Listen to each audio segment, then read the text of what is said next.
Okay. Um, so in the case, I'm here to talk about story and the story of your family and what you're passing on.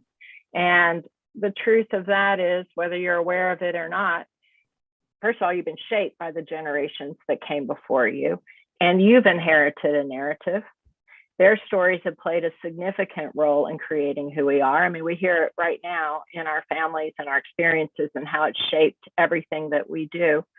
And you're passing along to your kids a narrative about your family, who you are, who they are, whether they know it or not, because our stories are their stories too. So, you can ignore that truth and you can carry on and pass this family knowledge along implicitly, and you can hope for the best, or you can take the opportunity. It doesn't take that long, actually. The hardest thing is to sit down and do it. Just takes a few weeks and not very many pages. And you can make your story conscious. You can have agency, actually, in that story that's still unfolding, and contribute to the narrative that you're passing along. And by doing that, you actually have the ability to impact the trajectory of the way your children and their children and their children and so on understand themselves, their family, and their place in the world. And that's really powerful.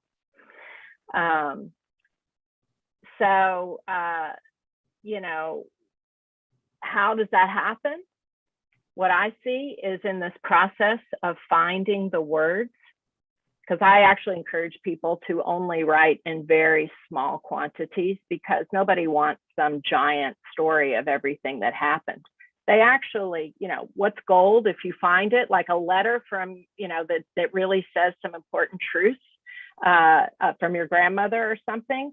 I seek to create that, about a dozen pages at the most, for a multi-generational story. And so through that process of really picking those words, your story takes on meaning of who you are, of your values and principles you've gleaned from being part of your family or in reaction to your family. And it can become a guidepost for the way you live your life.